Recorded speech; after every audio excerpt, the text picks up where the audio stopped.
The first place that I learned magic was at the New York Public Library in Brooklyn, where everything began for me. Because as a kid, my mother worked multiple jobs, and I would go to school. She would be at work, so I would take the subway back to the apartment, but since she wasn't there, I would go to the library, and I would wait for her, and I always carried a deck of cards in my hands. Like everywhere I went, I held cards like it was the most incredible object in the world, because it was. It was like an adult set of cards. You know, it was something that you actually don't normally have as a kid. So I had a deck of cards, and I remember this librarian one day said, "Oh, we have this book of card tricks." And she helped me learn a very simple, self-working mathematical card trick.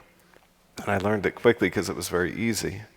And when my mother came to pick me up, I did this to her, and she jumped around like she had seen the most amazing thing ever, which she continued to do for the rest of my life.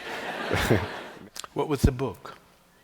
It was like a self-working mathematical card trick book. I don't remember. The book that I remember finding after that I can recall specifically, because it wasn't just a book of tricks, it was called The Secrets of Houdini.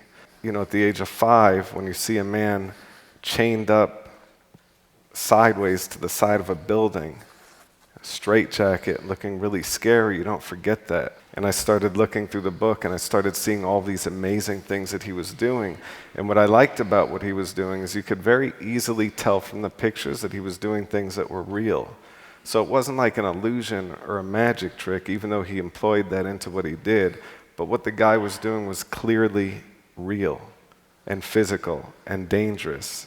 And it was the things that I think are amazing to this day. If you could meet a magician today, anybody, who might it be? Definitely Houdini. What would you ask him? I'd ask him what his main distractions are. Because he really worked. He was a workaholic. And I'd ask him what he wishes he did differently. I'd ask him what his vices are, what his temptations are, what his training schedule is, what he ate. I'd ask him if he wants to learn how to hold his breath much longer.